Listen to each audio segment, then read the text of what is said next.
Today's forum, the Columbus Small Business Workforce Survey, is part of a five-part mini-series, Innovation and Entrepreneurship. CMC is presenting with the support of J.P. Morgan Chase, represented today by Jim Maltz and Mitch Billy. Today's forum is sponsored by Deloitte, represented by Chris Williams, and Deloitte Columbus Managing Partner, John McEwen. I've known him forever. Please begin thanking our sponsors and welcome John to the stage to introduce our guests.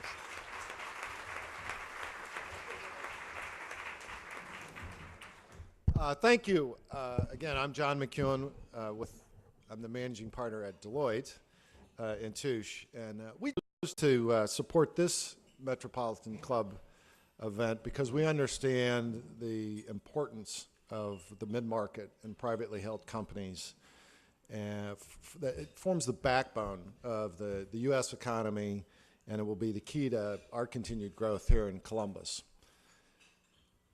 As the chair of the Chamber of Commerce, I'm also pleased that Priscilla in the Columbus City Council is taking a leadership position and having us all work together in accomplishing one common goal.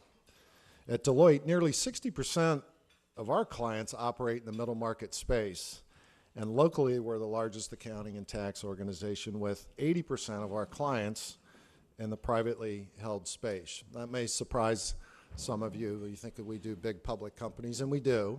And we had 2 companies go public this year, but most of our clients are privately held companies that form the backbone of our community and have really been responsible for the growth of Columbus over the last 20 years. So we're deeply interested and committed to that success.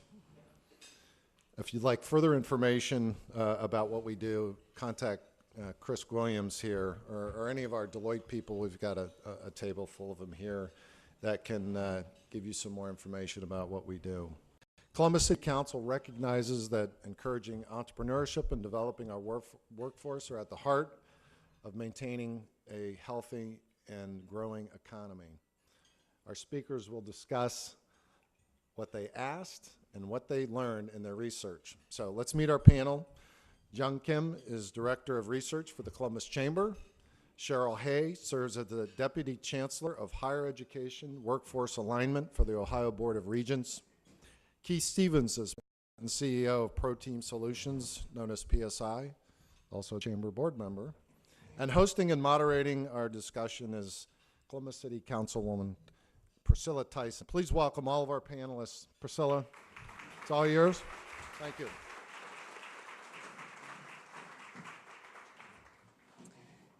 Thank you, John. I would like to thank the Columbus Metropolitan Club and its Executive Director, Jane Scott, for hosting us today. I'd also like to thank the CEO of the Columbus Chamber of Commerce, Mr. Michael Dolby, and his staff for being such a great partner on this particular journey. In addition, I'd like to thank Deloitte and J.P. Morgan Chase for sponsoring the forums in regards to business. So a special thank you to you.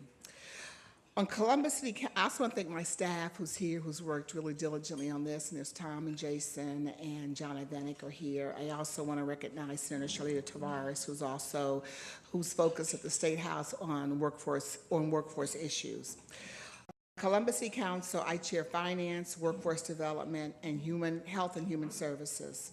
The role of City Council in our community is to be the legislative body for our city, and to work with the mayor's administration, the business community, and social service agencies to ensure the health, safety, and economic development of Columbus.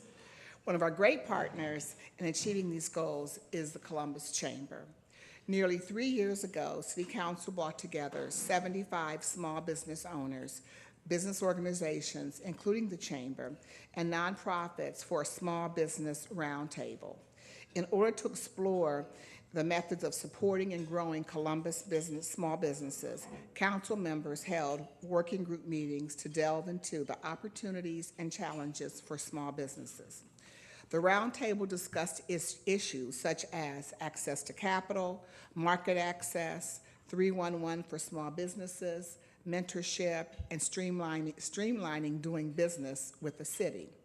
The input of the chamber and the more than 70 internal and external stakeholders resulted in the council members investing more than $5.5 million to support small businesses throughout Columbus in 2013 and 14.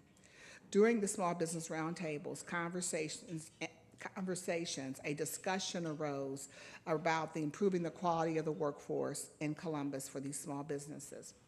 So what we found out were there were employers who are ready to hire, but there was a skills gap. There are not enough potential employees who have the skills for those available jobs. So last December, with the support of my council colleagues, I committed $20,000 for the Columbus Chamber to conduct a small business workforce survey. And the chamber had the network and to effectively engage this important sector of our economy. The survey being released today increases our understanding of the needs of small businesses and will guide future community investments surrounding programs to support workforce development. The survey was completed by more than 200 companies from all quadrants of our city and studied issues such as workforce quality, recruitment, retention, and training. Now, just yesterday, Thumbtack.com and the Kauffman Foundation released results of a national survey of 12,000 entrepreneurs nationwide, which ranked Columbus #1 in the country for training and network programs for small businesses. So today we are here to share with the public, again for the first time, the results of the Small Business Workforce Survey that will serve as a roadmap on building an even stronger environment for our small businesses to prosper in our growing and ever-changing economy. So first I'm going to ask Jung, who led the Chamber's work in analyzing the data obtained through this survey. Will you explain the methodology behind the Small Business Survey? Sure. Just to provide some background, late in 2013, the city contracted with the Columbus Chamber to conduct this survey with small businesses. We define that as 1 to 50 employees for this purpose, to better understand the workforce needs. As part of the survey, we worked with the City Council and other folks to promote it online. We worked with more than 40 business groups and stakeholder organizations, including industry associations, local chapters of national business organizations, as well as public sector organizations like the Ohio Small Business Development Center. The survey was open to the public from mid-March to mid-April. We captured about 223 responses. Some of those weren't valid. They were outside the city, or maybe they were over 50 employees. But out of that, 211 responses were valid. So it was a pretty good response rate, enough to give us a good sense of the data and break it down. Thank you. So the first key finding was around HR challenges. And that was businesses that had between 10 and 15 employees. So John, would you want to elaborate on that first key finding? When we were first scoping this project, going even further back, we already had some idea that was the range where businesses were going to start facing significant HR workforce issues, at 10 to 15 employee range. And the survey only confirmed that further. So for example, that contrasted with the 1 to 4 employee type of business, where their main issues were around gaining access to business information, resources, dealing with regulations, just getting their footing in general. The businesses that start getting to that 10, 15, 20 level, they've established their products and services. You know, they're set, they're growing, they're adding people, and now they're facing issues of, okay, who do I need to add and how?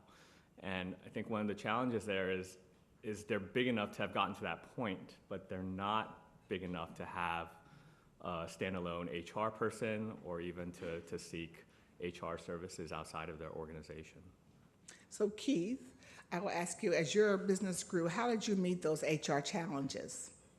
Well, so I won't mention a year, but when I founded the company, there was no internet. And in this particular time we live in now, for small companies, there's access to a lot of information. Back then there wasn't. My startup capital was $500. It was a loan.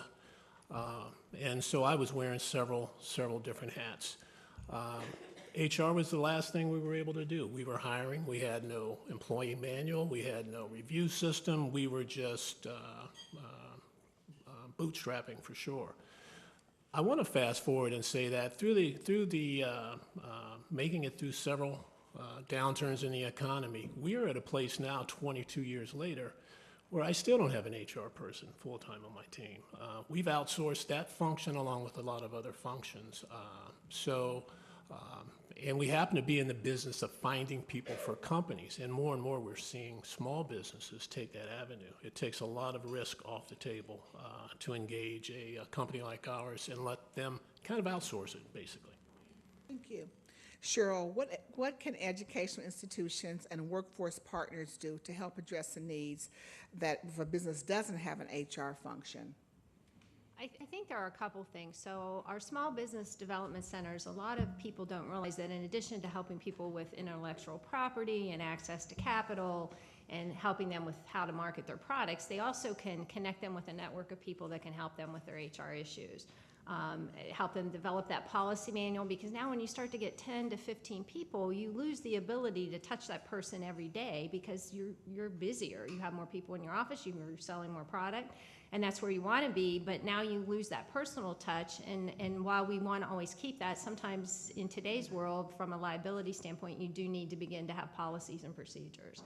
So SBDCs can be a resource for that. Certainly our community college campuses here in Columbus, Ohio, Columbus State in particular, has a network of activities around what they call the Talent Development Network. And so the state of Ohio actually purchased tools at a discount rate that gets passed on to a small business, where individuals on the campus who are trained to help them screen employees. So, what questions do I ask people in an interview, and what is that question, that answer really telling me about that person, if that's the person I should hire? So they can help businesses develop the right set of interview questions against the job descriptions that they have open. They can help them with maybe adding some screening tools to their hiring process. Because we found that if you add some of those based on your culture and the fit and the type of skill set you're looking for, you can actually retain people longer because you've selected the right person in the job to begin with. And that has a big impact when you only have 10 or 15 people. You can't afford to hire the wrong person, not for you or for the clients you service. And then certainly, always on the education side, internships and co-ops are a huge way for businesses to be able to test talent out, hopefully and usually many times on somebody else's dime, to give them an opportunity to figure out if this is the right kind of individual for me. The legislature in Ohio had appropriated about $21.8 million last year to expand the ability for USO institutions in Ohio to offer co-ops and internship opportunities to students.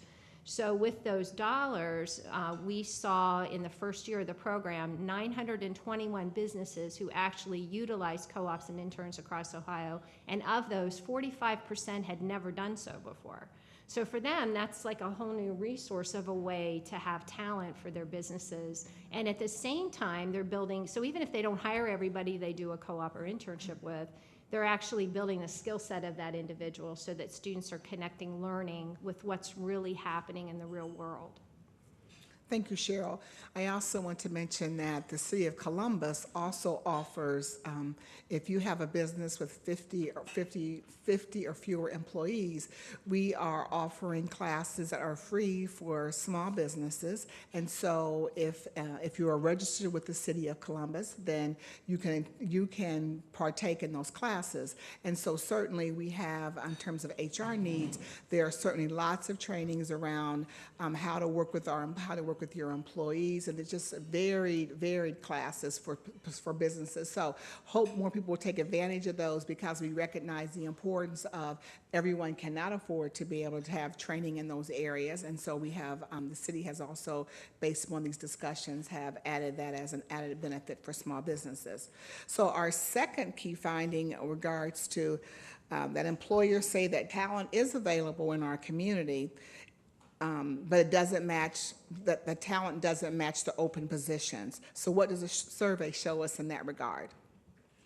The top issues around finding the right employee skills, qualifications, the very top one was skills specific to that job. That was the number one issue, followed closely by time management skills. Our survey respondents also prioritized creativity, project management, as well as various communication skills around presenting or writing or communicating on the telephone. What was interesting was that, you know, those of us in these workforce circles often hear some of the horror stories around, oh, we have employees who can't pass background checks or pass drug tests or don't show up for work. And, you know, we did ask about the passing drug test and the background checks, and those were at the bottom of the list. So I think, you know, those anecdotes, it does happen, it's serious, but at the same time, when you put it up against other workforce needs, it does pale in comparison. We did find that in certain central Columbus zip codes around the Near East Side, South Side, Hilltop, Franklinton, you know, those background checks and drug tests can be a bit of a greater issue, but at the same time, they still ranked lower than a lot of the other skills and qualifications that I noted. Another of the key findings, and this may not be that much of a surprise, is how much the prioritization of the qualifications and traits varied by industry. So production, technology businesses, manufacturing, IT, those kinds of companies placed a greater need on workforce skills specific to those occupations, you know, particular trade, programming, IT systems. Things like soft skills, work ethic, those tend to come up greater with construction, retail, warehousing, restaurants, you know, service-oriented jobs like that. So, you know, I think it really highlights the point that even though we started this project with the question of, oh, what are the needs around small business and their workforce, the answers are going to be a lot more varied. Thank you, Jung. Cheryl, what is education doing to address the skills articulated by the small businesses in this survey? Well, I want to just give you a couple statistics because when I saw these are very concerning when you think about the health of our communities also depends on the health of our businesses. And I wish I could just recite them to you, but since I went over 50, I can't remember all this anymore. So nationally, the percentage of employers who cite the talent shortages or a skills gap are a strong negative effect on their business outcomes climbed from 13% in 2012 to 19% in 2013. And employers who identify these issues have a medium impact jump from 29% to 35% in the same time period.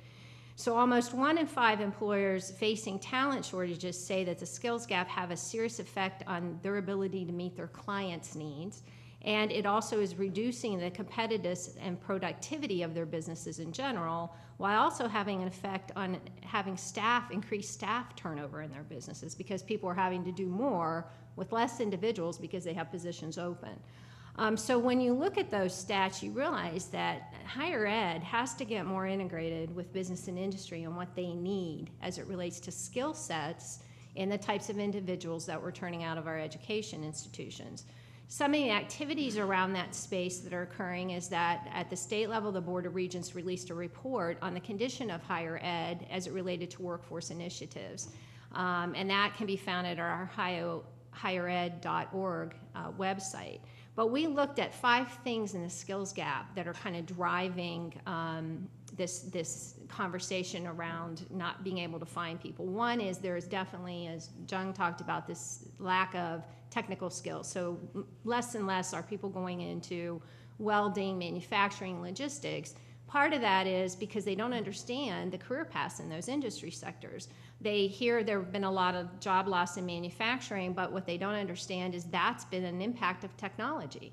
We don't need as many people in a manufacturing facility because we have a lot of technology-related processes, and we need you to have a higher skill set to be employed in this sector, and we have a very broad career path.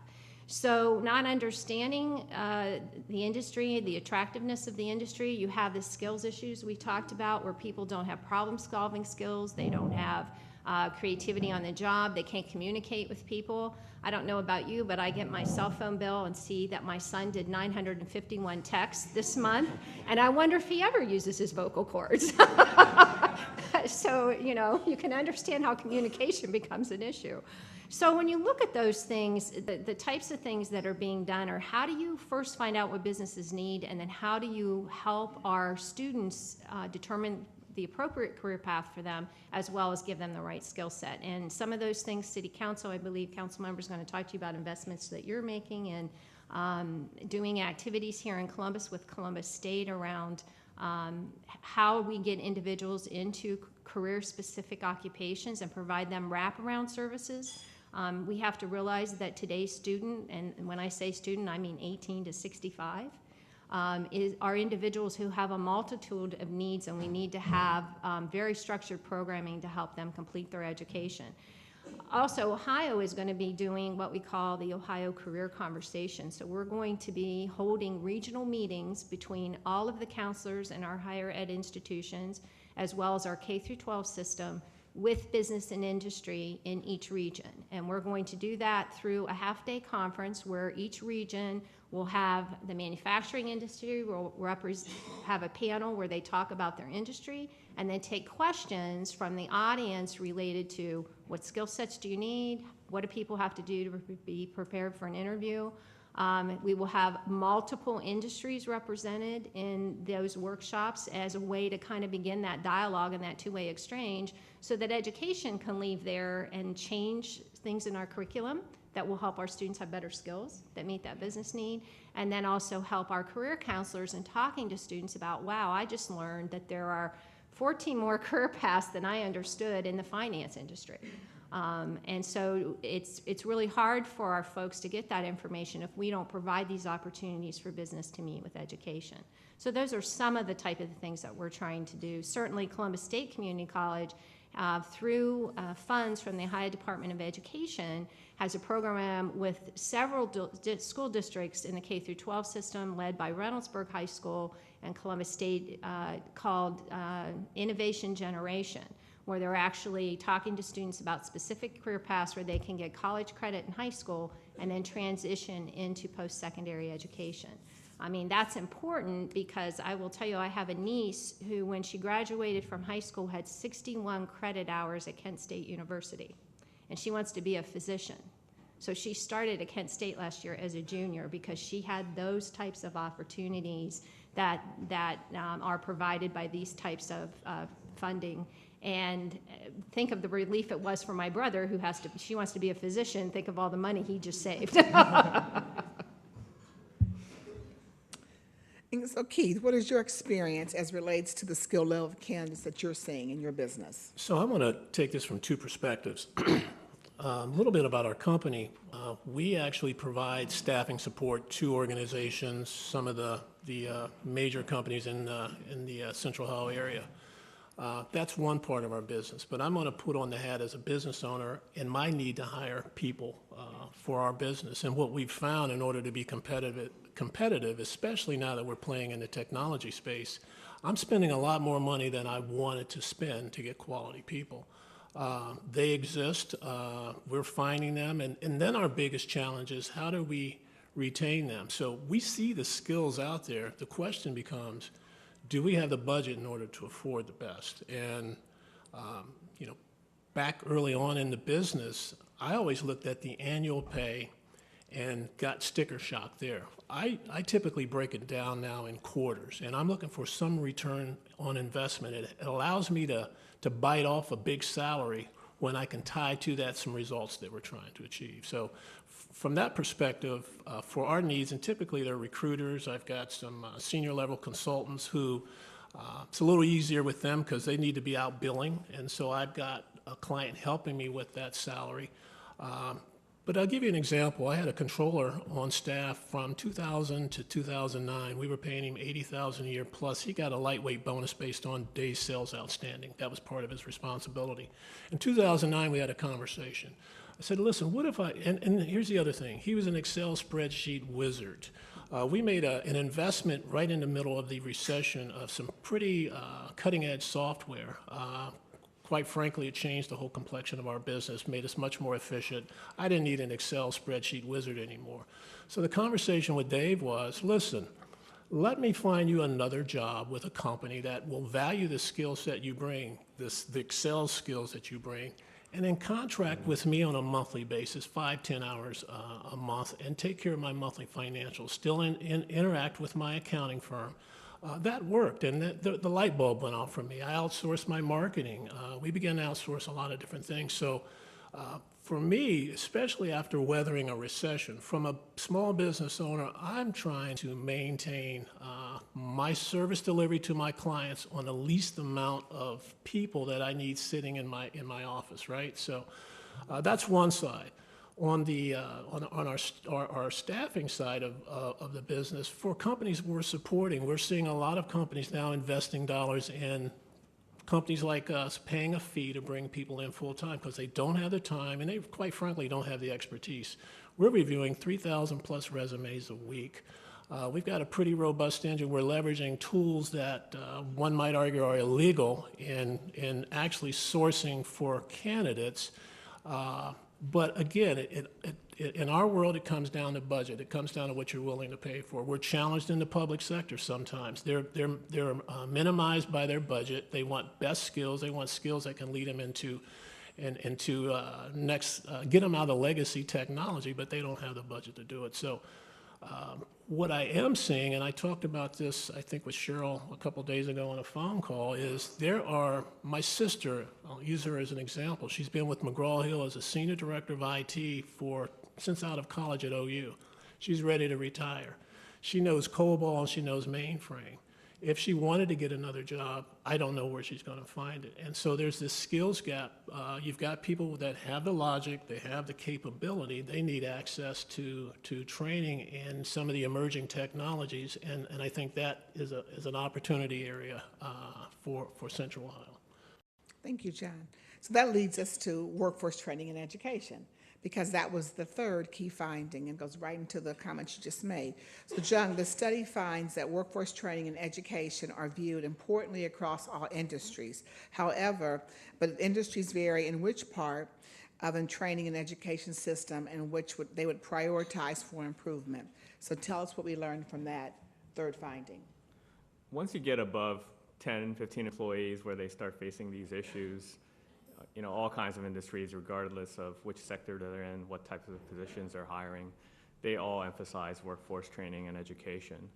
But when we asked about the different levels of education or training, whether it's a four-year bachelor's degree, graduate degree, or vocational school, tech college, K through 12, those really broke out by industry. So for example, the professional services, technology fields, they emphasize the bachelor graduate level, while the skilled trades, manufacturing, those kinds of companies really prioritize the vocational and tech side of things.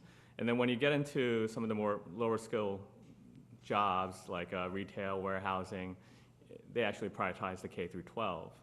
So again, it's not going to be a silver bullet, one size fits all kind of solution.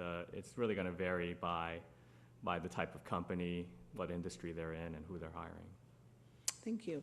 I just want to add that certainly Columbus City Council has been focused right now on ensuring that individuals that are either underemployed and unemployed have the opportunity to be able to get jobs within certain sectors that we know within our community have job openings. And so just recently, we funded Columbus State with a program called Cougar Bridge, and we went to the tune of about $192,000. And it's to provide either high school graduates and GED graduates with the opportunity. They have gotten their high school degree, they have their GED. However, they're not ready to take the classes for the certification classes to get jobs in healthcare, insurance, IT, and the skilled trades. As you've heard today, those are the areas that are certainly open for, that we need people in. And so based upon that, we have started a program with Columbus State to work with those individuals to help them to get the skill sets that they need, those remediation skill sets, to be able to take the certification classes to get those jobs, and then within those jobs to plan a way for them to continue to move up within those jobs so that they can be again to provide for their families. Additionally, on Monday, the mayor and city council committed $1.5 million to another initiative, and I see members from Councilmember Mills's office here that she put $500,000 sharing President Ginther into this initiative called Fast Path, and again, working with Columbus State. And I've seen people here from COWIC working with COWIC and employers and other community partners to identify the employment needs in our community and to make sure that these individuals get the training that they're going to need, and they're going to be working closely with the hopefully once they complete this program to be able to our first corporate partner we're going to work with would be Nationwide Children's Hospital. And so we understand the needs, particularly of this group of individuals who seem to have more high-digit unemployment and with double-digit unemployment with these groups of individuals, and certainly trying to focus on helping them to move forward. So with that, I'm going to ask Cheryl then, since what industry-specific training and programs are available in Columbus, besides the ones I just mentioned, that will be able to help within all three of those different categories that Jung just mentioned. Certainly, nationally, there's really been a focus on the career centers, and our community colleges are really going to be the vehicle to help us with the skills gap issue, simply because there's a prediction that the majority of jobs that are coming at us, 65% of those are going to be in middle skills, which primarily we believe those two education institutions will be best fitted to help us get our talent from.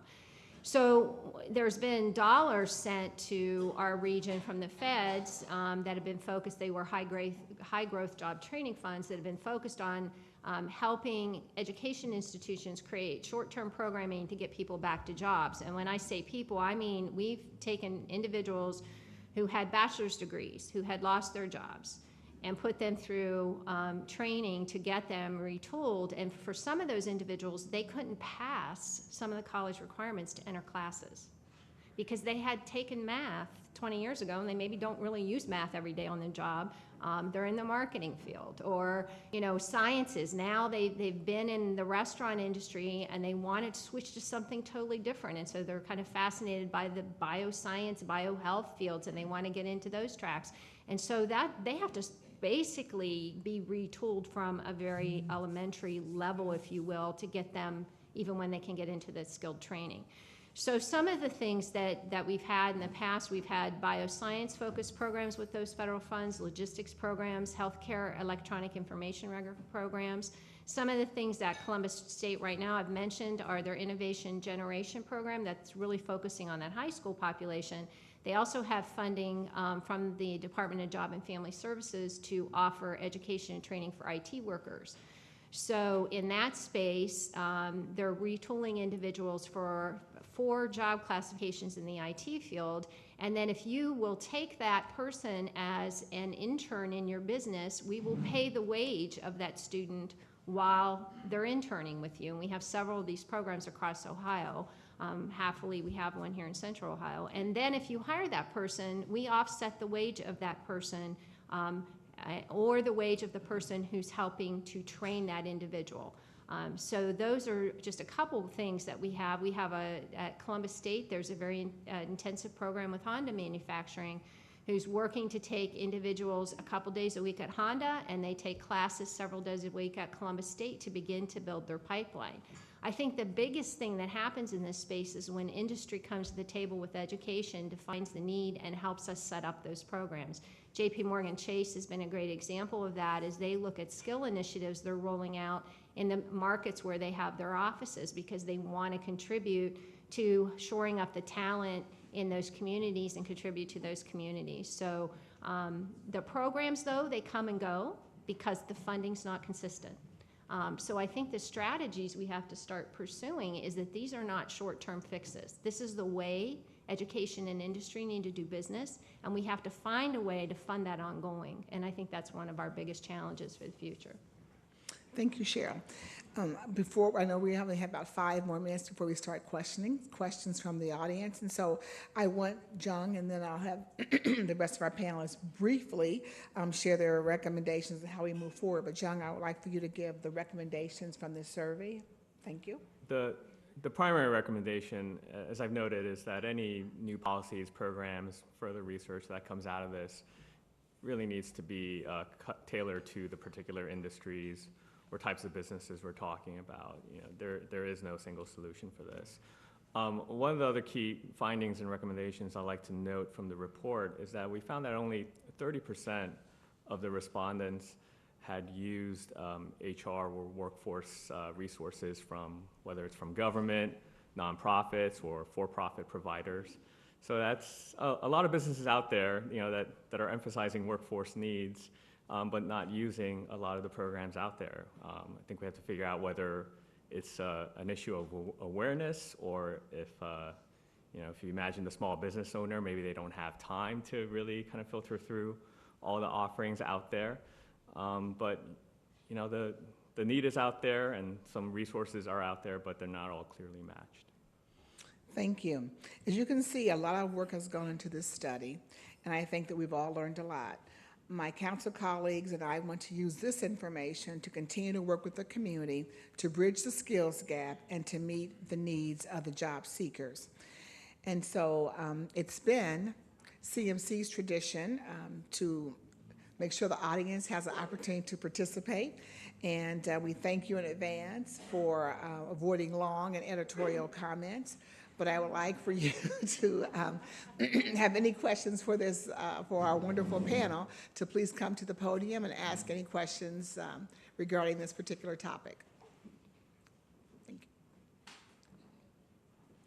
Hello, my name is John McKnight, and I work for Rife's Auto Body, a collision repair shop.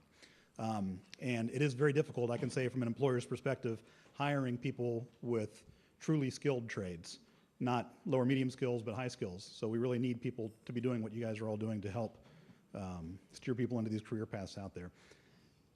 One thing that I keep thinking is that it seems like it's trained into a lot of us early in life that if you don't fit somewhere else, then you can always look at skilled trades.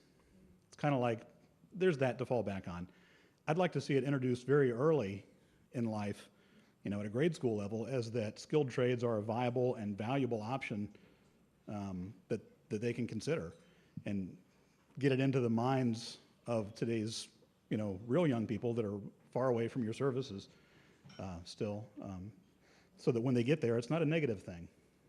It's positive. These skills are valuable, and the jobs are really valuable and important. Is there anything that any of your programs are doing to reach the real young like that? I know that Junior Achievement has some programs that help with that, but other than that, I'm not sure that there's much out there to really help encourage the skilled trades to be considered as, as a real option.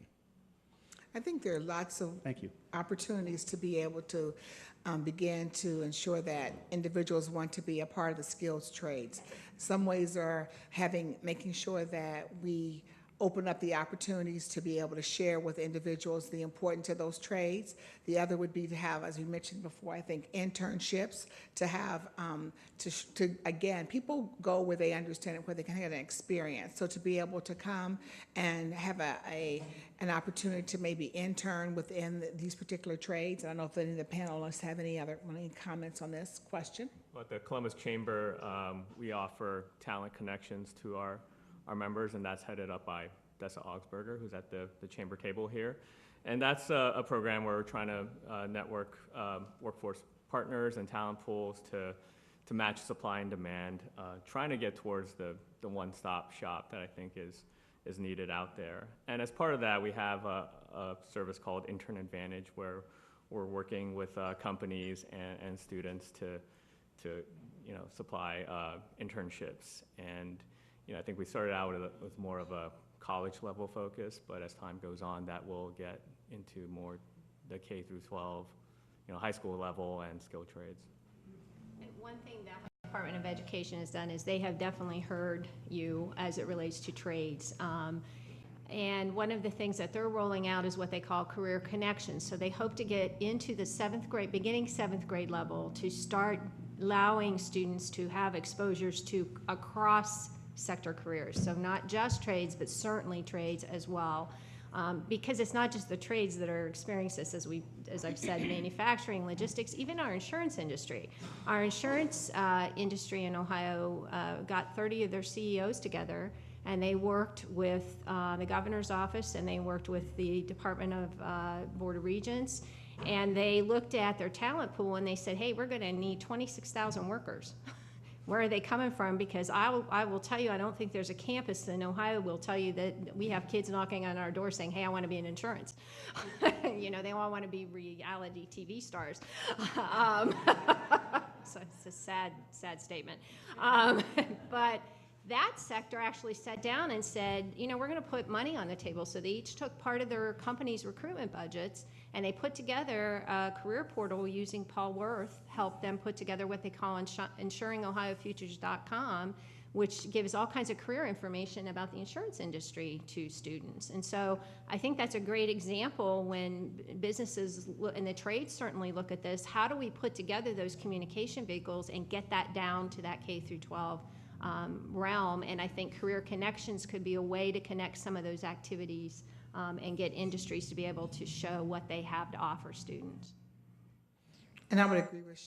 I had the opportunity to be out in Seattle at a meeting with the National League of Cities, and I noticed that Seattle in their workforce, in their workforce development area, had a booklet that showed all the careers that we know that we need people in within the Seattle area, and they show from starting with middle school, so that the parents can see this, that if your child takes these classes, that they will be able, these classes at high school, middle school, high school, and then whatever other additional training that they may need. Here are the jobs that will be waiting for them when they get out of school within our community. And that's the same thing that we're talking about here, and the skills trades are absolutely a part of that. So thank you. The next person, please. Yeah, I'm Bob James, and I'm with Advanced Reading Concepts. We're a private sector training company focusing on productivity of professionals. And we've heard a lot, and you mentioned a lot of programs in the public sector. I'm wondering what you believe is the role of the private sector, the for-profit colleges like DeVry and Harrison and people like that. Well, I think they have a strong role, because I don't think you need a diversity of approaches to this. So we have students who, for whatever reason, don't always function well in a public campus setting. And so they search for something that's maybe smaller, more tailored to them. And so they will seek out our private and partners to get that education and training. And certainly there's a huge role in that space for incumbent workers of our, the employees you currently have.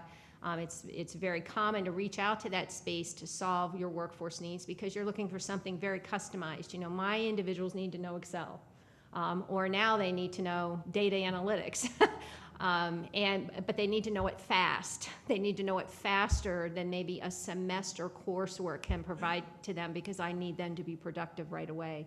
And so certainly the private sector in many ways plays a huge role in that. And they need to be just as connected as to what the skill needs are that our businesses define. Thank you. Good afternoon. Good afternoon. Priscilla, my name is Tom Hayes. I have the pleasure of serving on the board at the Elvis House. I'm also a local criminal defense attorney. My question would be is if the survey addressed any of the issues as far as hiring people with some criminal justice involvement or criminal justice background, if it touched on any of that. Yes, it did. And Jung, do you want to comment on that? Or? Sure. Thank you. We did ask a question in the survey about that, and we found that 36% of the respondents said that they've hired or considered hiring an individual with prior convictions. That leaves obviously 64% that haven't done that. And we did discuss this. It's an interesting contrast to the fact that, as I mentioned earlier, when you talk about the background checks and the drug tests, those fall down the ladder compared to the job-specific skills, the project management. So there may be an opportunity there to increase awareness around that.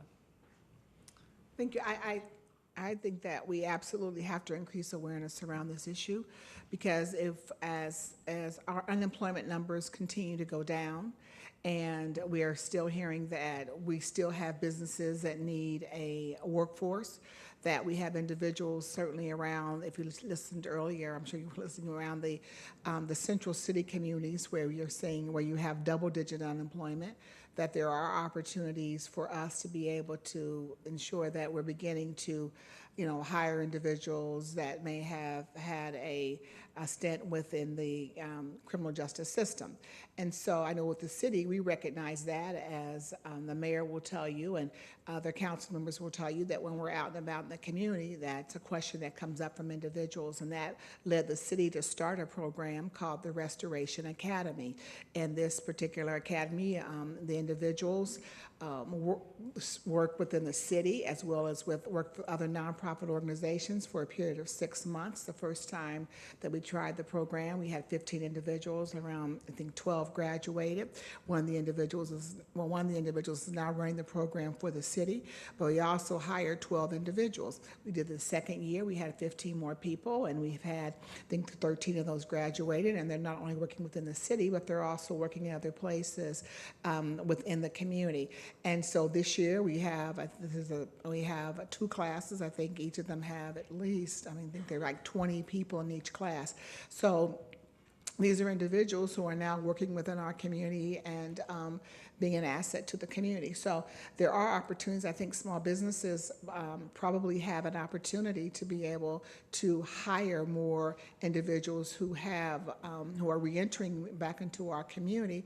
That small businesses are probably a little more nimble, can be able to hire these individuals. But certainly it is, as a workforce gets smaller and smaller, we're going to have to begin to work with individuals and give people another chance. And so with the city, we understand it, we're working on it, and we certainly need partners within the community to work with us also. So that's what we're doing. Thank you. Hi, Bernice Smith with UNCF. I'm interning with them, so I represent retooling, especially at my age. But anyway, Cheryl, you made a great point concerning like your son and his texting, and how frustrating me as a parent sees that when I see my kids texting and playing video games. But I guess ultimately in the end, that is of some benefit because they're gaining that talent, like for droning and all those sort of things for the future. John, you made a point concerning zip codes and how that might affect person gaining employment. And I wonder what you might think is a get around for someone who might not live in the right zip code, and how they could benefit, or what they can do to change someone looking at their zip code rather than looking at them as an employee. And Keith, you all can answer this as you please, but Keith, I just wondered, as we get more and more away from the traditional business to employee hiring system, and we have more of the middleman, which you would definitely represent the middleman, how does the family benefit from being like having contingent workforce versus having the traditional workforce? Should I go first? On the question about the central city zip codes, I think it highlights the need. As I talked about with industries or particular jobs, you probably need initiatives where you dig down to the neighborhood level, work with businesses there and the people there and their particular needs, and try to address it that way. That's the short answer.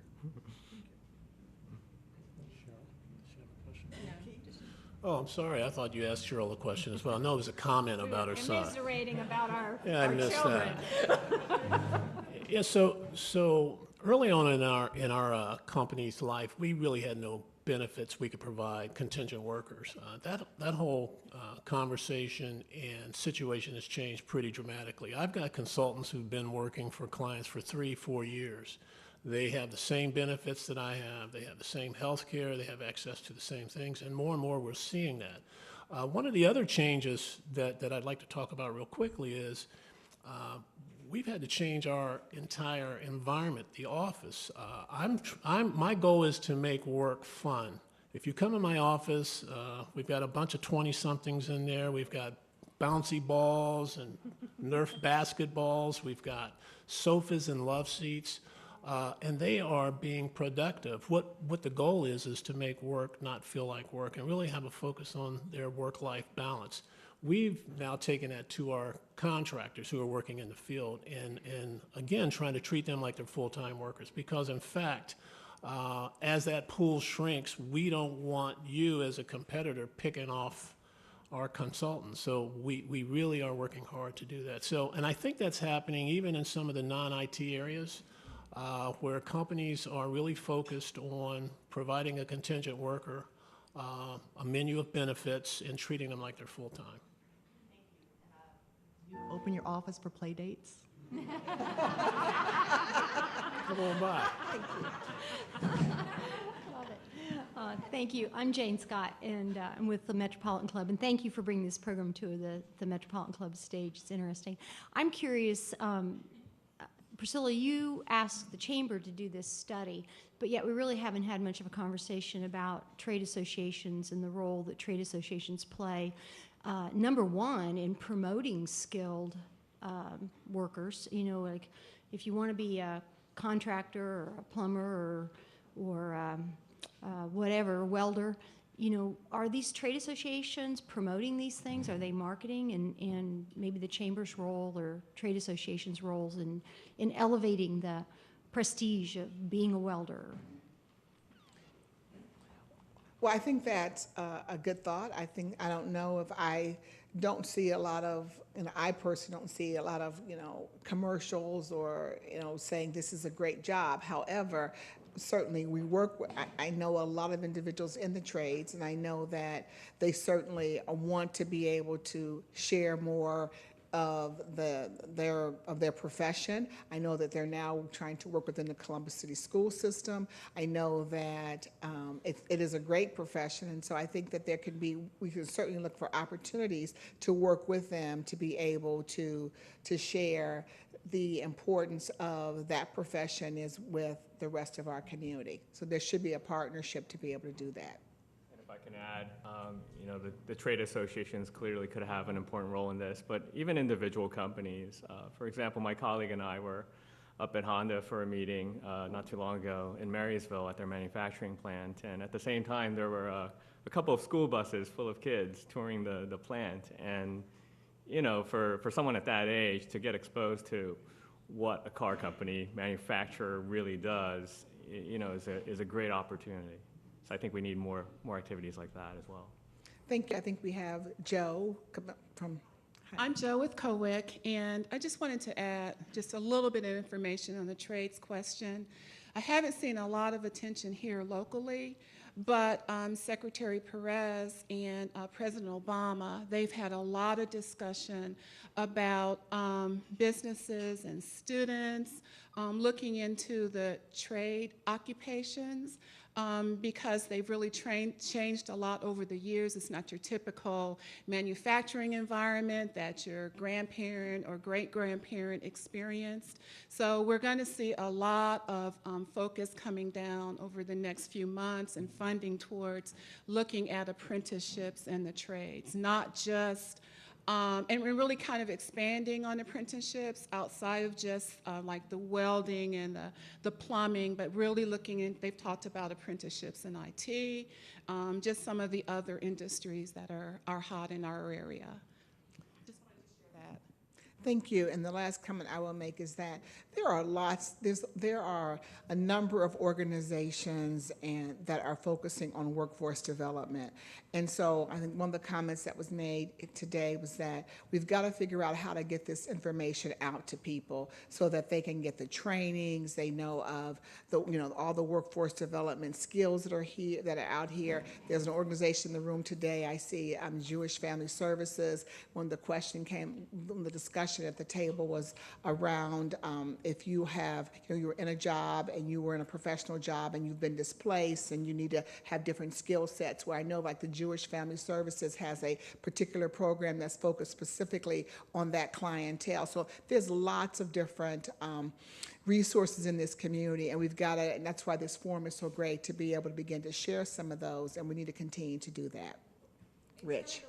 Councilmember Tyson did was to put together a Central Ohio workforce development list as part of this work that you can find on the franklincounty.ohio.gov website, which lists a lot of those great partners, Jewish Family Services, Elvis House, we have COWIC, certainly our one-stop system, employment for seniors. I mean, there are tons of workforce development agencies that our businesses have no idea are there, that are actually working with all types of populations and all types of industry sectors, trying to tool them to be hireable for you. So that list might be really helpful to you. Thank you. Thank you, Priscilla. We hope you enjoyed today's forum. There's a lot of information that we got, and we appreciate all of it. We encourage you to continue the conversation out in the lobby with some coffee and cookies. Remember that you can view and share all of our forums on Columbus TV Channel 3, statewide on WOSU through the Ohio channel, and anytime on CMC's website via YouTube. Once more, thanks to our sponsors, Deloitte, and J. Chase, and our speakers, Priscilla, Tyson, Jung Kim, Cheryl Hay, and Keith Stevens. And thank you all for coming. Sign up for next week.